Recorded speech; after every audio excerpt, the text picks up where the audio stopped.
अब हम continuous time और डिस्क्रीट टाइम एक्सपोनेंशियल्स को कंपेयर करते हैं। कॉन्टिन्यूस टाइम एक्सपोनेंशियल की जो एग्जांपल है वो e raise to the power G omega naught T है, जो कि हम पहले भी देख चुके हैं। और हमें पता है कि जो e G raise to the power G J omega naught T है, ये बराबर होता है cos of omega naught T plus J sine of omega naught T के। और इसमें जो cos of omega naught T है वो इसका रियल पार्ट है और sine of omega naught T इसका इमेजिनरी पार्ट है। और cos of omega naught T का जो प्लॉट है वो हम सॉलिड लाइन से शो करते हैं, और sine of omega naught T का प्लॉट इधर हम डॉटेड लाइन से शो कर रहे हैं। अब इस केस के अंदर अगर हम ओमेगा नॉट को बढ़ाते हैं तो जाहिर है कि कोसाइन और साइन की फ्रीक्वेंसी बढ़ जाएगी, लेकिन ये प्लॉट जो है पीरियोडिक ही रहेगा। और ओमेगा नॉट को हम जितना भी चाहे बढ़ा लें, ओमेगा नॉट पीरियोडिक ही रहेगा। और हम देखेंगे कि जो उस सूरत में अगर ओमेगा नॉट को हम बढ़ाते हैं तो जो नंबर ऑफ साइकिल्स पर सेकंड हैं वो बढ़ते चले जाएंगे। लेकिन जब हम डिस्क्रीट टाइम कॉम्प्लेक्स सिग्नल्स की बात करते हैं, और जो डिस्क्रीट टाइम कॉम्प्लेक्स सिग्नल्स होते हैं उनको हम रिप्रेजेंट करते हैं ई J omega naught N T की बजाय हम जो डिस्क्रीट हमारा एक्सेस है स्मॉल एन वो लिख देते हैं, और एन की वैल्यू 0 1 2 3 4 5 कुछ भी हो सकती है। तो उस सूरत में जो है थोड़ा सा फ़र्क हो जाता है, और उस फ़र्क को समझने के लिए हम ये वाला प्लॉट देखते हैं। फॉर एग्जांपल हम कॉज ऑफ 0n को प्लॉट कर रहे हैं, तो इस सूरत में इधर जो इसकी वैल्यू होगी कॉज ऑफ 0n की, वो n की चाहे कोई भी वैल्यू हो वो 1 ही रहेगी। अगर n की वैल्यू 0 है यहाँ पे 1 आएगा, n की वैल्यू 1 है यहाँ पे फिर भी 1 आएगा, n की वैल्यू 2 है फिर भी 1 आएगा। तो यानी इसका मतलब ये है कि ये जो सिग्नल है, ये सिग्नल इसमें जो है हमारे पास अभी ज़ीरो फ्रीक्वेंसी है। लेकिन अगर हम cos of pi by 4n करते हैं और n की वैल्यू 0 1 2 3 4 पुट करते जाते हैं, तो जो प्लॉट हमारे पास मिलेगा वो इस तरह मिलेगा। और इधर हम देख सकते हैं कि जो एक साइकिल है वो 1 2 3 4 5 6 7 8, वो 8 सैंपल्स के बाद रिपीट कर रहे हैं। यानी ये जो कोसाइन है ये 8 सैंपल्स पे पीरियोडिक है। अब अगर हम कॉज ऑफ पाई एन को प्लॉट करते हैं तो उस सूरत में हम देखते हैं कि ये जो वेव फॉर्म है ये 2 सैंपल्स के बाद रिपीट होती है, यानी ये 1 और 2 ये सैंपल ये दोबारा फिर रिपीट होना शुरू हो जाते हैं। तो इसका मतलब ये है कि इधर जो फ्रीक्वेंसी है वो बढ़ गई है, इधर फ्रीक्वेंसी 0 थी, इधर जो है वो फ्रीक्वेंसी और बढ़ गई, और 8 सैंपल्स के बाद हम रिपीट कर रहे हैं वेव फॉर्म को, और यहाँ पे आके सिर्फ 2 सैंपल्स के बाद जो है वेव फॉर्म जो है वो रिपीट हो रही है। लेकिन जब हम cos of 3 pi by 2 N को प्लॉट करते हैं तो सूरत में हम देख सकते हैं कि ये जो सैंपल्स एक रिपीट का हो रहे हैं, ये रिपीट हो रहे हैं 1 2 3 4, यानी 4 सैंपल्स के बाद वेव फॉर्म अपने आप को रिपीट कर रही है। यानी इसका मतलब ये है कि अब फ्रीक्वेंसी बजाय बढ़ने के कम हो गई। और उसके बाद अगर हम कॉज ऑफ 2 पाई एन को प्लॉट करते हैं तो सूरत में हम देख सकते हैं कि फ्रीक्वेंसी दोबारा जो है वो 0 हो गई है। यानी जो आपकी ओमेगा नॉट की वैल्यू है वो लाई करती है 0 से 2 पाई के दरमियान, यानी ओमेगा नॉट की वैल्यू 0 और 2 पाई के दरमियान लाई करती है। और यानी वो अपने आप को रिपीट करती है 0 और 2 पाई के बाद। 2 पाई के बाद वो दोबारा ओमेगा नॉट की वैल्यू 0 हो जाएगी और फिर अपने आप को रिपीट करने लग जाएगी। इसी तरह अगर फॉर एग्जांपल हमारे पास है cos of pi by 4n और मैं इसके अंदर 2 पाई n ऐड कर दूं,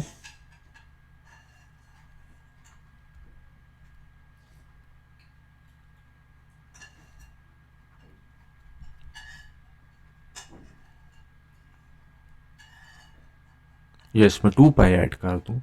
for simplicity, 2 pi n add कर दूं इसके अंदर, तो उस सूरत में जो प्लॉट बनेगा और जो इस सूरत में प्लॉट बनेगा cos of pi by 4n, दोनों का प्लॉट सेम होगा और यही प्लॉट आएगा। यानी इसका मतलब ये है कि ओमेगा नॉट के अंदर मैं 2 पाई ऐड कर दूं तो वापस मेरे पास ओमेगा नॉट आ जाएगी, यानी ओमेगा नॉट 2 पाई के ऊपर पीरियोडिक है। तो इसका मतलब ये हुआ कि ये जो सिग्नल है e J omega naught N, it is equal to e raise to the power J omega naught plus 2 pi, इसके साथ के यानी 2 पाई या 2 पाई का मल्टीपल, के की वैल्यू जो है वो 1 2 3 यानी हो सकती है, 0 भी हो सकती है, यानी 2 पाई या उसके मल्टीपल अगर मैं ओमेगा नॉट में ऐड कर रहा हूँ तो वापस मेरे पास ओमेगा नॉट आ जाएगी। यानी जो ओमेगा नॉट की वैल्यू है वो, जैसे कि मैंने देखा है कि इट इज़ ओनली डिफाइंड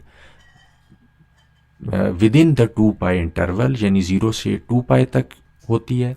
और अगर कोई ओमेगा नॉट है और उसके अंदर 2 पाई मैं ऐड करता हूँ तो वापस मेरे पास वही ओमेगा नॉट आ जाती है। तो यानी omega naught is periodic over 2 पाई, पहली चीज़। और दूसरी चीज़ ये है कि अगर ओमेगा नॉट जो है वो 0 के करीब है तो उस सूरत में मेरे पास जो फ्रीक्वेंसी होगी वो कम होगी, यानी ओमेगा नॉट अगर 0 के करीब है तो फ्रीक्वेंसी जो है वो कम होगी। लेकिन अगर ओमेगा नॉट पाई के करीब है तो मेरे पास मैक्सिमम फ्रीक्वेंसी होगी, क्योंकि इधर मैं देख सकता हूँ कि 2 सैंपल्स के बाद ये वेव फॉर्म अपने आप को रिपीट कर रही है। और यानी अगर 0 और 2 पाई के करीब फ्रीक्वेंसी होगी, ओमेगा नॉट होगी, तो फ्रीक्वेंसी ओमेगा नॉट कम है। लेकिन अगर ये पाई के करीब है तो ये ज़्यादा है, जैसे कि इस डायग्राम में देख सकता हूँ कि पाई पे मैक्सिमम मेरे पास रिपीटिशन है सैंपल्स की, और अगर 0 या 2 पाई के करीब जो रिपीटिशन है वो कम है। अब हम इस सवाल की तरफ आते हैं कि अगर ओमेगा नॉट पीरियोडिक है, जैसे कि हम यहाँ पे देख रहे थे कि ओमेगा नॉट 8 सैंपल्स पे या पे पीरियोडिक है, यानी n इज़ इक्वल टू 8 था। और यहाँ पे हम देख रहे थे कि ओमेगा नॉट 2 सैंपल्स पे पीरियोडिक है, यानी 2 सैंपल्स के बाद ये रिपीट कर रहा है, n इज़ इक्वल टू 2 था। और यहाँ पे 4 सैंपल्स के बाद ओमेगा नॉट रिपीट कर रहा है तो n इज़ इक्वल टू 4 था। तो इस पीरियोडिसिटी की क्या कंडीशंस है, यानी इस पीरियोडिसिटी की क्या कंडीशन है, यानी इसका मतलब है कि जैसे कि हम पीरियोडिसिटी की डेफिनेशन से जानते हैं कि e raise to the power J omega naught और बैक्टो में n plus capital N, it is equal to e raise to the power J omega naught n। और हमें पता है कि इसको जो है हम इस तरह भी लिख सकते हैं,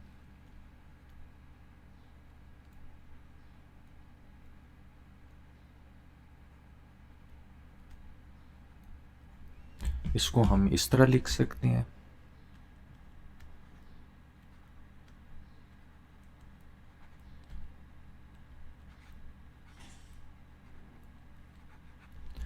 यानी इसको हमने इस तरह लिखा तो ये हमारे पास आ गया e raise to the power J omega naught n। और e raise to the power J omega naught n जो है ये 1 के इक्वल होगा, क्योंकि अगर इन दोनों साइड इसको हम इससे कंपेयर करें और ये दोनों इक्वल हैं तो e J raise to power omega naught n 1 के इक्वल है। और हमें पता है कि ये जो 1 है 2 पाई ई जे 2 पाई जो है वो 1 होता है, या 2 पाई का मल्टीपल, यानी अगर इसको हम किसी इंटीजर से मल्टीप्लाई करें तो ये भी 1 होता है। यानी इसका मतलब है कि e J omega naught N is equal to 1 का मतलब है कि e J omega naught N जो है वो इक्वल है e raise to the power J 2 pi M के। तो इसका मतलब है कि ये जो ऊपर चीज़ है ये इक्वल हो गई, यानी ओमेगा नॉट एन जो है वो इक्वल हो गया 2 पाई एम के। और इसको अगर हम रीअरेंज करके लिखें तो ओमेगा नॉट ओवर